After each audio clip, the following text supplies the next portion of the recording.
اچھا سر، آپ نے بات کی تھی پرائمری شروع میں کہ جو جس طرح سے اوورسیز پاکستانی ہیں زر مبادلہ میں بڑا اچھا اپنا کردار ادا کر رہے ہیں اور اپنی فیملی اپنے بچوں کے ساتھ ساتھ کہیں نہ کہیں پاکستان کے لیے بھی وہ خوشحالی کا باعث بن رہے ہیں. اچھا، یہی اوورسیز پاکستانی اس وقت بہت زیادہ ان کے اوپر ہمیں رحم آ رہا ہوتا ہے، دکھ ہو رہا ہوتا ہے جب ان کے بارے میں یہ خبریں سننے کو ملتی ہیں کہ فلاں اوورسیز پاکستانی پاکستان آیا تو اس کو پتا چلا کہ اس کے آبائی گھر پہ قبضہ ہو چکا ہے، اس کی زمینوں پہ قبضہ ہو چکا ہے اور وہ مختلف اداروں میں جاتا ہے، اس کی سنوائی نہیں ہوتی اور لے دے کے میڈیا جہاں تک ہیلپ کر سکتا ہے وہ کرتا ہے.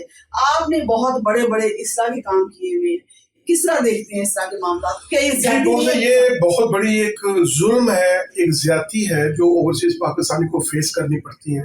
میری تنظیم اس کے اوپر بھرپور طریقے سے کام کر رہی ہے.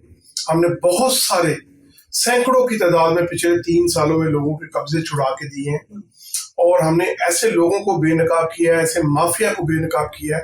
یہاں کے مقامی انتظامیہ کے ساتھ مل کر اتنے مشکل حالات کے باوجود میں کہتا ہوں کہ میں نے یہاں پہ جو لا اینڈ آرڈر کے جتنے ادارے ہیں ان کے سربراہوں سے ملاقاتیں کی، ان کو اوورسیز کے مسائل کے بارے میں بتایا، کچھ ٹیسٹ کیس ان کو دیے، انہوں نے ان کیسز میں ہماری ہیلپ کی.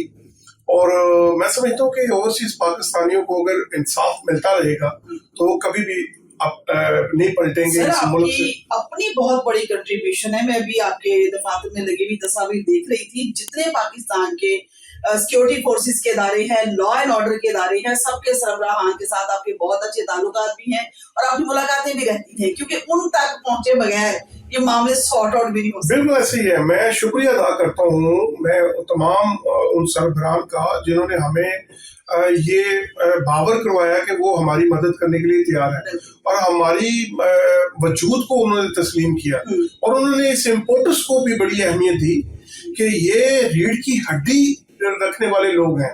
یہ اس معیشت کی ریڑھ کی ہڈی ہیں، اس ملک کی ریڑھ کی ہڈی ہیں.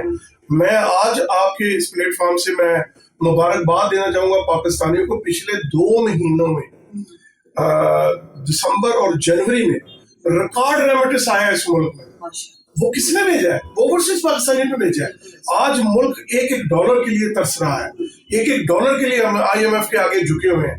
لیکن ہم کسی لالچ، کسی مقصد کے بغیر اپنے لوگوں کی خدمت کرنے کے لیے، اپنے بہن بھائیوں کی، اپنی فیملیز کی خدمت کرنے کے لیے آلویز تیار رہتے ہیں. ابھی آپ نے جیسا کہ فرمایا کہ تاکہ جو زر مبادلہ بھجواتی ہے یقیناً پاکستان کے لیے بہت بڑی خوشحالی کا باعث بنتا ہے.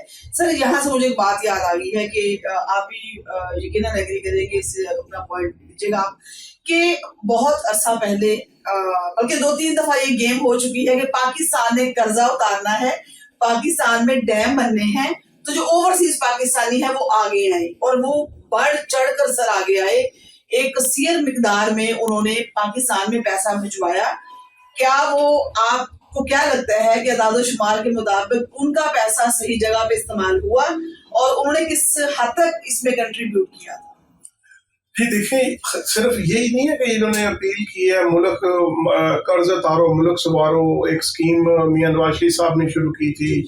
پھر انہوں نے ڈیم کا، اس حکومت نے ڈیم کے لیے چندہ مانگا. لیکن اس کے علاوہ بے شمار چیزیں جو زلزلہ آ جاتا ہے، سیلاب آ جاتا ہے، تعلیم کے لیے اوورسیز پاکستانی یہاں پہ تعلیمی ادارے بنائے ہوئے ہیں، ہاسپٹل بنائے ہوئے ہیں، غریب لوگوں کو اناج دیتے ہیں، مدد کرتے ہیں.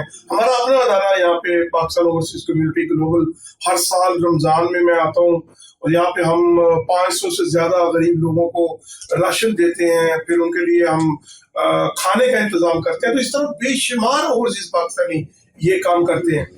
لیکن بدقسمتی یہ ہے کہ جب بھی ہمیں یہ موقع ملتا ہے یہ کام کرنے کا تو وہ پیسے جو ہے نا وہ صحیح جگہ پہ یوٹیلائز نہیں ہوتے. اسی بات میں یہاں پہ 2 اداروں کا نام لینا بڑا ضروری سمجھوں گا جس کے اوپر لوگ اعتبار کرتے ہیں، جس کے اوپر لوگ سمجھتے ہیں کہ یہ ہمارے پیسے کو بے ایمانی کی نظر نہیں کریں گے، صحیح جگہ پہ یوٹیلائز کریں گے. جیسے شوکت خانم ہے اور نمل نالج سٹی جو خان صاحب نے بنایا.